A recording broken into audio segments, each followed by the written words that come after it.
In light of current events, I was once again reminded by the fact that money and wealth truly cannot buy personal style or even taste. And I want to muse about this topic with you on a deeper level from a perspective of personal style and the beauty of this statement actually, and see celebrities and very rich people in a different light than we maybe do as a society. And I'm so sorry for my mini summer hiatus. I just needed some time off, but now we're all back in full swing, so let's get straight into the video.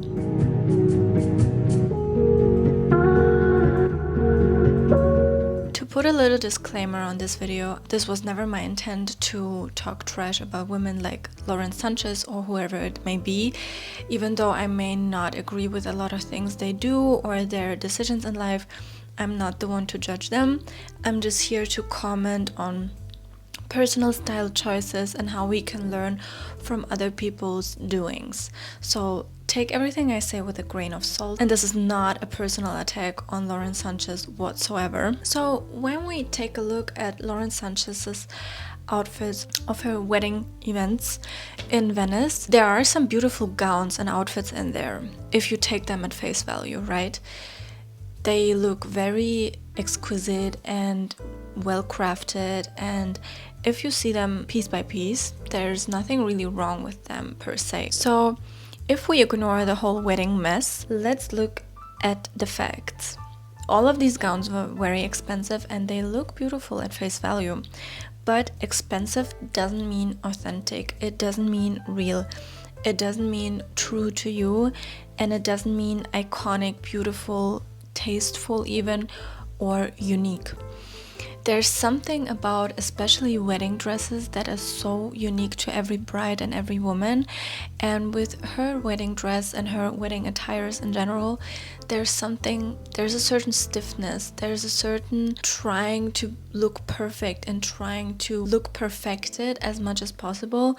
And this may be one of her demises in general, that she just tries too hard to be beautiful, to be perceived as attractive, especially to the male gaze. Don't get it twisted though, expensive can mean all of those things, like unique and beautiful and truthful to who you are. I'm not saying expensive outfits, expensive pieces aren't beautiful or cannot be incorporated into personal style.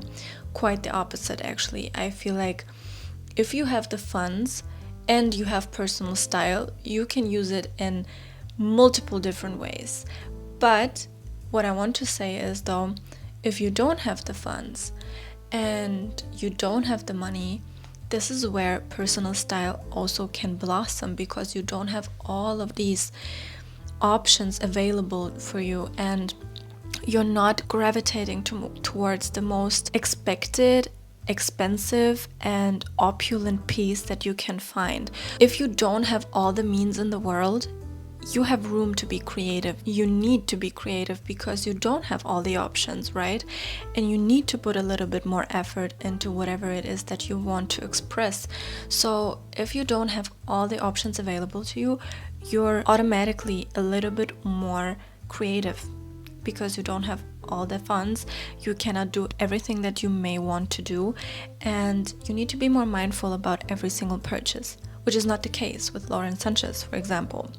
So beautiful things can cost a lot. They often cost a lot, but beautiful things don't make up personal style.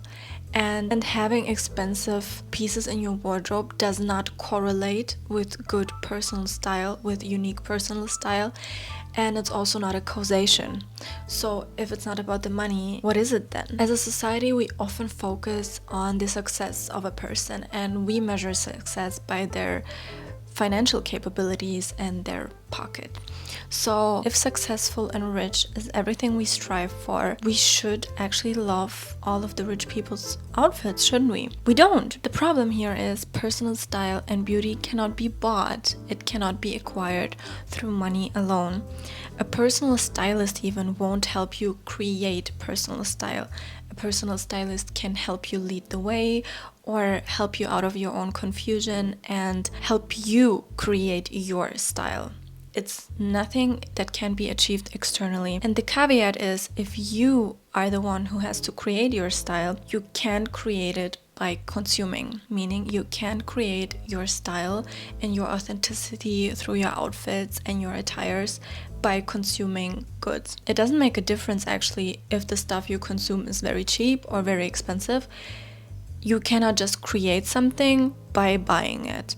You create something out of thin air. Of course, we don't create the clothes we wear on our body out of thin air. This is not the concept I'm talking about here. I'm talking about the concept of putting on clothes that are true to you and that represent a part of you that you want to represent, and what actually speaks to you and your personal preferences, and it's just natural to you and is born out of your personal preferences and impulses and whatever you find beautiful. When you consume, there is no art, there is no soul, there is no you. When you create by exploring yourself and learning about yourself piece by piece, every part of you that is maybe not perfect, that is imperfect, that is vulnerable, that is maybe ugly in some ways, this is where style is created. And this is also something you can incorporate in your wedding attire. Your wedding dress is actually like a mini cosmos of your personal style, in my opinion. All money can actually buy, if you don't know yourself and your personal style, is expensive stuff, trendy stuff, extraordinary stuff, opulent stuff, and decadent stuff. This is what money can buy you if you don't know who you are, if you don't have a vision for yourself, if you want to represent somebody else, if you want to represent a superficial picture that you have in your mind that is ruled by your ego and not your creative self. This is what you can actually buy with money, but you cannot buy taste with money. You will see this with celebrities, that the ones that stand out the most with their style were stylish and tasteful way before their mainstream success and fame. And we see this every so often. They were super stylish when they had no money or little money. Also true for everyday people. And honestly, the world is not made up of celebrities. Celebrities are the smallest percentage of people in the world.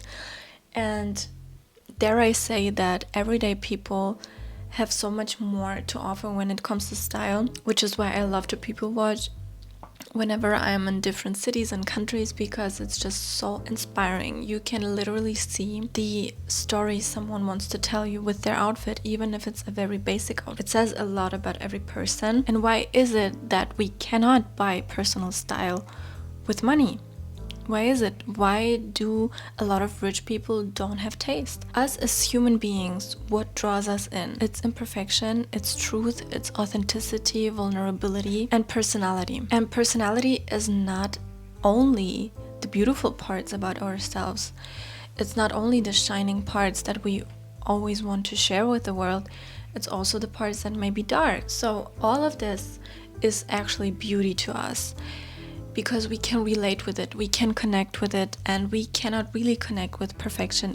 Even though we strive for it, we can't relate to it. It just does not hit the spot. Every time we try to buy our way into being beautiful and beauty with plastic surgery, with mindless shopping, with overconsumption, with buying into trends, with copying other style icons, with ignoring our identity and going for all that glitters, it ain't always gold. It may. For some, everything that glitters is actually their most authentic expression, and this is wonderful, but for a lot of people it's just not. And without sounding ignorant and aggressive, Lauren Sanchez didn't show us her authenticity and her true self on her day and her wedding days.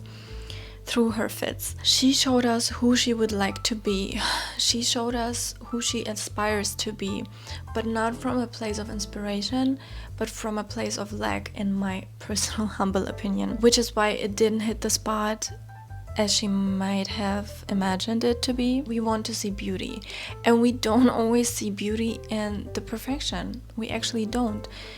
we see beauty in truth, and this may be a very spiritual concept, non-material concept to grasp. I hope you get where I'm going with this. As we talked a lot about this on my channel already, personal style is just not something that can be put into a box, that can be put under an aesthetic, a certain label, and even an idea. All of these outfits and all of her theatrics on her wedding days just showed us the immense out of touchness that these people have with the world and with other people, which is why we don't resonate with them, which is why it feels icky to us, it feels unnatural, it feels a little bit Hunger Games-ish, if you know what I'm saying. So this is what I mean when I say it lacks the soul, it lacks the personality, it lacks the vulnerability. And this is something the staticness of her whole look can just not bring. It cannot bring about the warmth of a human being. I'm sure she has warmth. I'm not saying she's a stone cold human.